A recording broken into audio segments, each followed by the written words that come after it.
Path of Least Resistance by Robert Fritz. This book is about creating results, essentially.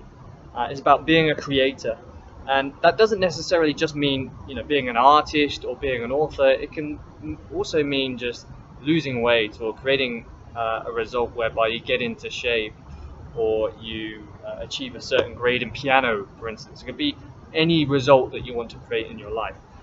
Robert Fritz opens in his first chapter opens the book with these 3 statements. He basically says you are like a river and you go through life following the path of least resistance. He said the underlying structure of your life determines the path of least resistance. And finally, he says you can change the fundamental underlying structure of your life. So he also gives this example. Let's say you walk into a room or you walk into a building and there's walls all around you. The walls are like the structures of your mind, and your behaviors are the path that you take through the hallway or through the building. You can't go through walls. The structures prevent you from doing that. He says your mind is like that. He says that most of us come from a reactive-responsive state of being. And basically, in the example that I just gave you, where you're walking through the apartment, if you're coming from a reactive responsive state, then the walls are like your environment. So your environment is dictating where you want to walk. He says people that live their lives like this aren't really very good at producing results. He gives a great analogy. He says what usually happens in people that are in this mindset is they don't really ever achieve anything. They just oscillate backwards and forwards. And his analogy is, imagine yourself standing in a room whereby you have a wall in front and a wall behind. And he says, imagine that you have an elastic band around your back attached to the wall in front. And the wall in front is where you want to get to. That's your goal. Let's say, for the sake of illustration, that's losing weight.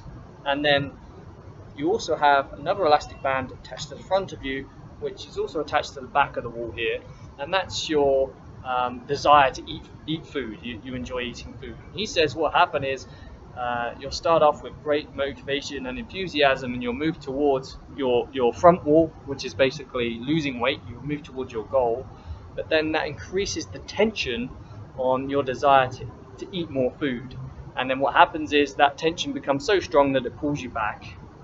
And then as you move back, the tension towards the front of the wall, that elastic band strengthens, and then you move backwards and forwards, and you just continually do this. So this would be like the person who wants to lose weight but just never really succeeds, just yo-yo diets. He says most of us live our lives like this, and it's not really very optimal. Instead, what we should do is try and come at this from a creative orientation, and that means in very simple terms, he says that you should have a vision of where you want to achieve here, and imagine that your elastic band was attached to that vision, and then here you have reality, and this is where you are at the moment, your present moment, and this is a view of reality that you have, and the elastic band is pulling you towards your vision.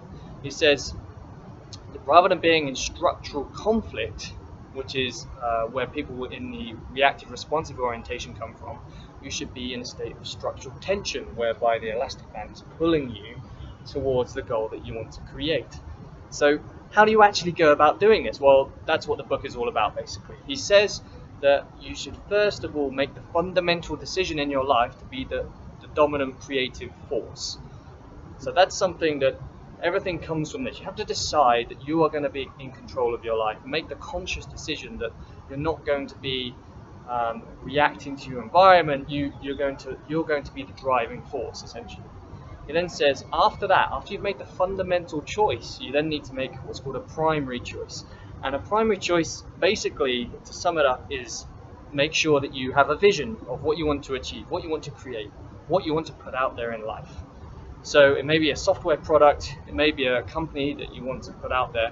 Whatever it is, you need to come up with a very, very clear vision. And the book goes into interesting ways on how you can create that vision and make it very clear in your mind. And then he says you need to make secondary choices, and these are choices that support your vision, your primary choice.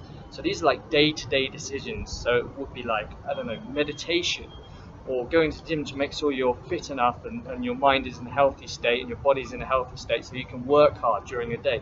All these secondary decisions should support your primary vision and your primary decision. So that, in a nutshell, is what the book is all about. And if we can change the structures in our lives, then we're going to be much more prolific creators, and we're going to be able to create the result far more often than not. There are some other key points I actually want to talk about here that I thought were very interesting. So one of them is, he says you should detach yourself from the result and detach yourself from the how. So basically, when you're creating your vision, it's very easy to get caught up in, oh, I'm not really sure how to do this, I'm not really sure how to make this happen. And when you start thinking about how you're trying to build something, you're not in a very good position to actually vision it. And you're also limited to creating a vision that you already know how to achieve. In many cases, this just isn't true.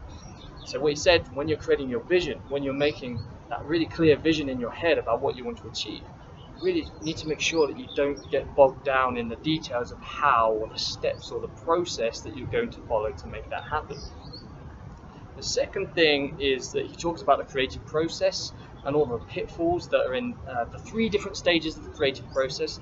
The 3 stages of germination, that's like where your idea is germinating in your head, and you're not really making any steps to make it happen yet. It's just kind of swelling around in your head and you're getting some ideas about it.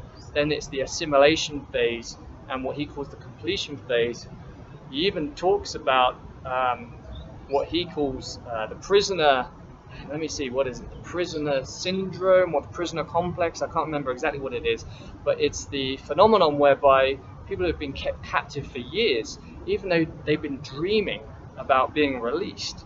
Sometimes days before they're being released, they're filled with negative feelings of anxiety, sleepless nights, loss of appetite.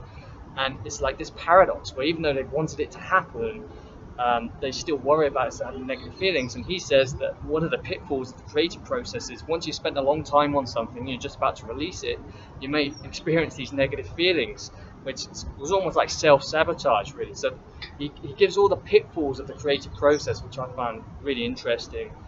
And then he also talks about reality. And so one of the key components of this model of structural tension is that you have this vision of where you want to be and this sense of reality. He says a lot of people don't really have a good sense of reality. And he says we all have our perceptions, we all have our past experiences that warped what reality actually is. So he talks a lot about making sure that you separate your ideas that you have about the world from your actual observations, so that you're not warping your view of reality.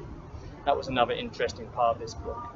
All in all, this is a great book. If you're anybody who is looking to build a business, let's say you're trying to make a change in your life, let's say you're trying to lose weight, or any kind of, if you really want to have more control and you want to be a more results-oriented person, I think you'll gain a lot from this book, and I really recommend that you give it a read.